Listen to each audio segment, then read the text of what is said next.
আসসালামু আলাইকুম সবাইকে তানিয়াজ কিচেন স্টোরিতে আবারও স্বাগতম জানাচ্ছি আজকের নতুন রেসিপি দেখার জন্য। পিঠাপুলির আজকের আয়োজনে আজকে তৈরি করে দেখাবো ছ্যাঁকা পুলি পিঠা।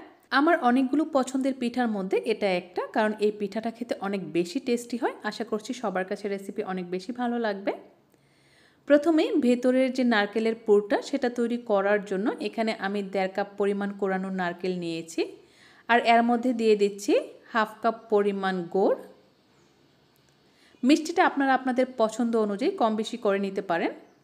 1/2 চা চামচ পরিমাণ এলাচের গুঁড়া দিয়েছি সুন্দর একটা ফ্লেভারের জন্য। চাইলে আপনারা এখানে গোটা এলাচও ব্যবহার করতে পারেন।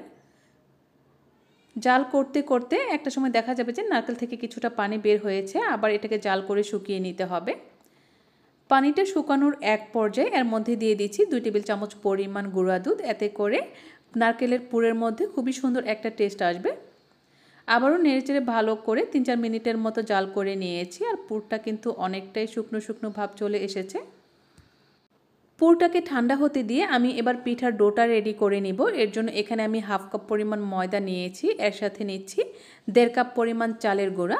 চালের গুঁড়ার সাথে ময়দাটা নিলে পিঠাটায় অনেক সফট একটা ভাব চলে আসে, এতে করে কিন্তু পিঠার টেস্ট নষ্ট হবে না। ময়দা এবং চালের গুঁড়ো একসাথে মিশিয়ে নিয়েছি। এবার চুলায় প্যানে 1.5 কাপ পরিমাণ পানি দিয়ে এর মধ্যে দিয়ে দিয়েছি 1/2 চা চামচ পরিমাণ লবণ এবং 1 চা চামচ পরিমাণ ঘি। এবারে যখন পানিটা বলক উঠে আসবে তখন এর মধ্যে আমি মিশিয়ে রাখা ময়দা এবং চালের গুঁড়া দিয়ে দিয়েছি।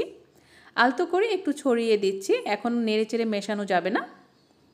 এবার ঢাকনা দিয়ে ঢেকে আমি 5 থেকে 6 মিনিটের মতো কুক করে নিব, চুলার আঁচটাকে মিডিয়ামে রেখে। 5-6 মিনিট পর আমি নেড়েচেড়ে সব কিছু একসাথে মিশিয়ে নিচ্ছি, আর এই পর্যায়ে কিন্তু চুলাটা অফ করে দিলেও পারা যায়। ডো তৈরির সময় পানিতে ঘিয়ের পরিবর্তে কিন্তু আপনারা তেলও ব্যবহার করতে পারেন। নেড়েচেড়ে ভালো করে মিশিয়ে নিচ্ছি। এই অবস্থায় কিন্তু হাত দিয়ে ধরা যাবে না, আমি কিছুক্ষণ অপেক্ষা করব ঠান্ডা হওয়ার জন্য। তবে পুরোপুরি ঠান্ডা করে ফেলা যাবে না, কারণ বেশি ঠান্ডা হয়ে গেলে কিন্তু ডোটা পারফেক্ট হবে না, বা ডোটা মথার সময় অনেক বেশি কষ্ট হবে, কারণ এটা শক্ত হয়ে যাবে। কুসুম গরম অবস্থায় এখন এটাকে আমি হাত দিয়ে ভালো করে মথে নিব।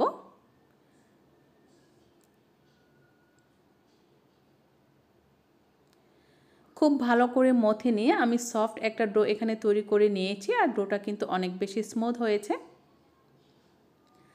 আমাদের ডোটা রেডি হয়ে গেছে। এখন এই ডো থেকে পরিমাণ মতো ডো নিয়ে আমি একটা রুটি বেলে নিব। রুটিটা মোটামুটি পাতলা করে বেলবো, তবে খুব বেশি কাগজের মতো পাতলা করে বেলা যাবে না, এতে করে কিন্তু পিঠাগুলো ভালো হবে না বা পরবর্তীতে পিঠাগুলো ফেটে যাবে।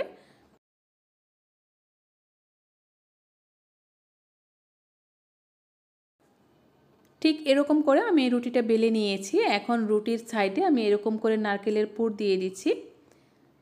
পিঠার সাইজ অনুযায়ী একটা রুটি থেকে কিন্তু 2, 3 বা 4টা পিঠাও তৈরি করা যাবে। তো যেহেতু এখানে আমি রুটিটা খুব বেশি বড় করিনি, তাই এটা দিয়ে আমি 2টা পিঠা তৈরি করে নিব। একটা পিৎজা কাটারের সাহায্যে এভাবে কেটে কেটে আমি পিঠাগুলো তৈরি করছি। আপনারা চাইলে হাত দিয়ে সাইডে ডিজাইন করে নিতে পারেন, তবে সহজ করার জন্য এরকম কাঁটা চামচের সাহায্যে চেপে চেপে আমি ডিজাইনগুলো করে নিচ্ছি। একইভাবে আমি সবগুলো পিঠাই তৈরি করে নিব। আপনাদের সুবিধার জন্য আরও একটা পিঠা তৈরি করে এখানে দেখিয়ে দিচ্ছি। আমার এই ভিডিওটি যারা ইউটিউব চ্যানেল থেকে দেখছেন, যদি রেসিপি ভালো লেগে থাকে অবশ্যই চ্যানেলটি সাবস্ক্রাইব করে দিবেন, আর ফেসবুক পেজ থেকে দেখলে অবশ্যই পেজটিকে ফলো করে দিবেন, আর ভিডিওটি শেয়ার করে দিবেন যাতে করে আপনার ফ্রেন্ডস এবং ফ্যামিলির কাছে আমার ভিডিওটি পৌঁছে যায়।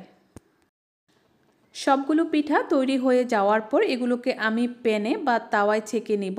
চাইলে আপনারা মাটির খোলা দিয়েও ছেঁকে নিতে পারেন, তবে আমার কাছে যেহেতু মাটির খোলা বা তাওয়া নেই, সেজন্য আমি এরকম একটা ফ্রাই প্যান গরম করে নিয়েছি। আর প্যানটা যখন কিছুটা গরম হয়ে আসবে তখন এর মধ্যে আমি পিঠাগুলো দিয়ে দিয়েছি, আর চুলার আঁচটাকে মিডিয়াম লোতে রেখে পিঠাগুলো ছেঁকে নিতে হবে।